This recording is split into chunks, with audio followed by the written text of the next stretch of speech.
Hello friends, welcome to சுவையான சமையல். இன்றைக்கி நம்ம சுவையான ஆட்டுக்குடல் வறுவல் எப்படி செய்கிறதுன்னு பார்க்கலாம். ஆட்டுக்குடல் வறுவல் செய்கிறதுக்காக நான் இன்றைக்கி ஒரு ஆட்டோட குடல் எடுத்து நல்லா க்ளீன் பண்ணி எடுத்திருக்கேன். ஆட்டுக்குடலை நம்ம வீட்டில் எப்படி சுலபமாக க்ளீன் பண்ணுறது அப்படிங்கிற வீடியோட லிங்கை டிஸ்கிரிப்ஷன் பாக்ஸில் கொடுக்குறேன். தேவைப்படுறவங்க செக் பண்ணி பாருங்கள். இப்போ க்ளீன் பண்ண இந்த ஆட்டுக்குடலை ஒரு குக்கரில் சேர்க்கலாம். இதில் 1/2 டீஸ்பூன் மஞ்சள் தூள், அதுக்கப்புறமா 2 பச்சை மிளகாவை இந்த மாதிரி நீல வாக்கில் கீறி சேர்த்துக்கோங்க. அடுத்ததாக ஒரு வெங்காயத்தை கட் பண்ணி சேர்க்கலாம். தேவையான அளவுக்கு உப்பு சேர்த்துக்கோங்க. இது கூடவே 1/2 டீஸ்பூன் கரம் மசாலா, 1/2 டீஸ்பூன் மிளகாய்த்தூள், 1/2 டீஸ்பூன் தனியாத்தூள், 1/2 டீஸ்பூன் சோம்புத்தூள், 1/2 டீஸ்பூன் மிளகுத்தூள். அடுத்ததாக ஒரு 3 டீஸ்பூன் இஞ்சி பூண்டு நல்லா ஃப்ரெஷ்ஷாக தட்டி சேர்த்துக்கோங்க. நம்ம ஃப்ரெஷ்ஷாக தட்டி சேர்க்கும்போது ரொம்பவே ஃப்ளேவர்ஃபுல்லாக இருக்கும். இதெல்லாம் சேர்த்ததுக்கப்புறமா இதை நல்லா மிக்ஸ் பண்ணி விடுங்க. நல்லா மிக்ஸ் பண்ணி விட்டதுக்கப்புறமா இதில் தேவையான அளவுக்கு தண்ணி சேர்த்துட்டு ஒரு வாட்டி கலந்து விட்டுட்டு குக்கரை மூடி மிதமான தீயில் ஒரு 10 விசில் விட்டு வேக வச்சு எடுக்கலாம். குக்கரோட ப்ரெஷர் ரிலீஸ் ஆகியாச்சு. இப்போ இதை ஓப்பன் பண்ணி பார்க்கலாம். பார்த்திங்கன்னா ஆட்டுக்குடல் ரொம்பவே சூப்பராக குக் ஆகி வந்திருக்கு. இப்போது இதை தனியாக எடுத்து வச்சுட்டு அடுத்ததாக ஒரு இரும்பு கடாயை எடுத்து சூடு பண்ணலாம்.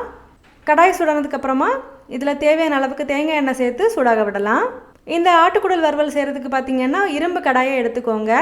இரும்பு கடாயில் செய்யும்போது தான் சுவையும் நல்லா இருக்கும், அந்த கலரும் நமக்கு சூப்பராக கிடைக்கும். எண்ணெய் சூடானதுக்கப்புறமா 2 டேபிள் ஸ்பூன் கொத்தமல்லி விதை சேர்க்கலாம்.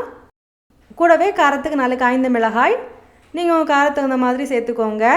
1 டீஸ்பூன் சோம்பு, 1 டீஸ்பூன் சீரகம், 1 டீஸ்பூன் மிளகு, இதெல்லாம் சேர்த்துட்டு மிதமான தீயில வச்சு இதை நல்லா வறுத்து விடலாம். இது கூடவே ஒரு கொத்து கருவேப்பிலையும் சேர்த்து நல்லா கலந்து விடுங்க.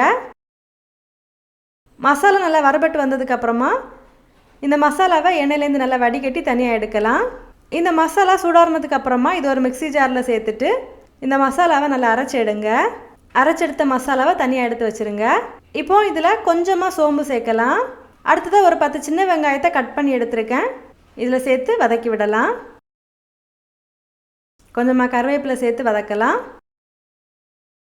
வெங்காயம் வதங்கி வந்ததுக்கப்புறமா நம்ம பொடிச்சு எடுத்துருந்த மசாலாவையும் சேர்த்து கலந்து விடுங்க. நல்லா கலந்து எடுத்ததுக்கப்புறமா நம்ம வேக வச்சு எடுத்துருக்கிற ஆட்டுக்குடலையும் இதில் சேர்க்கலாம்.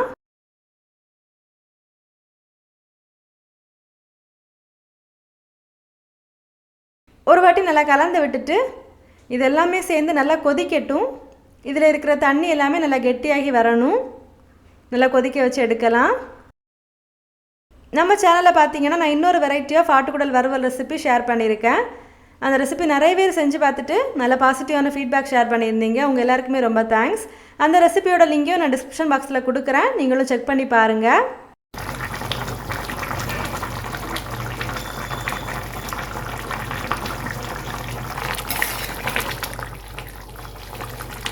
அடி பிடிக்காமல் இந்த மாதிரி நல்லா கலந்து விட்டு கொதிக்க விடுங்க. கிரேவி நல்லாவே சுண்டி வரட்டும்.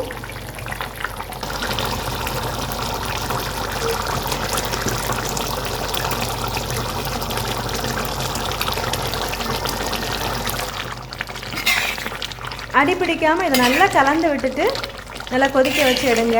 கிரேவி நல்லாவே கெட்டியாகி வரட்டும். இப்போ பார்த்தீங்கன்னா கிரேவி எல்லாமே கொஞ்சம் கெட்டியாகி வந்தாச்சு. இந்த ஸ்டேஜில் உப்பு செக் பண்ணி பார்த்துட்டு தேவைப்பட்டால் சேர்த்துக்கோங்க. சேர்த்துட்டு நல்லா கலந்து விடலாம். கிரேவி கொஞ்சம் இந்த மாதிரி கெட்டியாகி வந்ததுக்கப்புறமா நம்ம இதில் ஒரு 1/2 டீஸ்பூன் மிளகுத்தூள் சேர்க்கலாம். நீங்கள் உங்கள் காரத்துக்கு தகுந்த மாதிரி மிளகுத்தூள் சேர்த்துக்கோங்க. இந்த மாதிரி நம்ம கடைசியாக வறுவலில் இந்த மிளகுத்தூள் சேர்க்கும்போது சுவை ரொம்பவே நல்லா இருக்கும். அடுத்ததாக ஒரு 1/2 டீஸ்பூன் சோம்புத்தூள், கூடவே ஒரு 1/4 டீஸ்பூன் கரம் மசாலா சேர்த்துட்டு நல்லா கலந்து விடலாம்.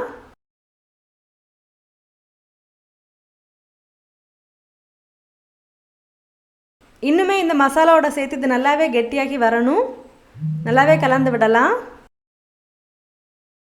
இப்போ பார்த்தீங்கன்னா இந்த ஸ்டேஜில் நீங்கள் இதை சாப்பிடலாம்.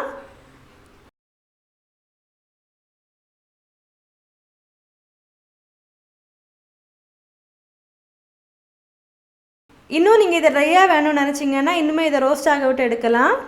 நான் எனக்கு இதை கொஞ்சம் ரோஸ்ட் ஆக விட்டு தான் எடுக்க போகிறேன்.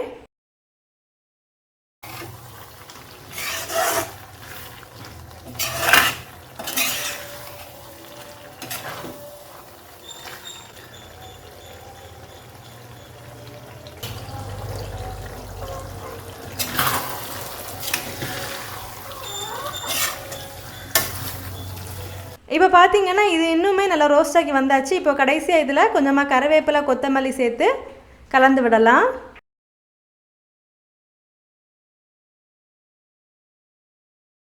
அவ்வளோதான், பார்த்தீங்கன்னா ரொம்பவே சூப்பராக நம்மளோட ஆட்டுக்குடல் வறுவல் ரெசிபி ரெடி ஆகிடுச்சு. நம்ம இந்த மாதிரி இரும்பு கடாயில் பண்ணும்போது தான் உங்களுக்கு இந்த மாதிரி நல்ல கலரில் வரும். நம்ம வேறு கடாயில் பண்ணும்போது இந்த அளவுக்கு கலர் உங்களுக்கு வராது. நீங்கள் அதனால் உங்களுக்கு இந்த கலர் வரணும்னு நினச்சிங்கன்னா இரும்பு கடாயிலேயே இந்த வறுவலை ட்ரை பண்ணுங்கள். அவ்வளோதான், சுட சுட சாப்பிட்றதுக்கு இந்த ஆட்டுக்குடல் வறுவல் ரொம்பவே சுவையாக இருக்கும். இட்லி தோசை கூட எல்லாம் வச்சு சாப்பிட்றதுக்கு அவ்வளோ சூப்பராக இருக்கும். நீங்களும் இந்த ஆட்டுக்குடல் வறுவலை ட்ரை பண்ணிவிட்டு மறக்காமல் உங்கள் ஃபீட்பேக் ஷேர் பண்ணுங்கள். இந்த மாதிரி சுவையான ஒரு ரெசிபியோட நான் உங்களை சந்திக்கிறேன். அது வரைக்கும் சுவையாக சமைங்க, சுவையாக சாப்பிடுங்க. நன்றி.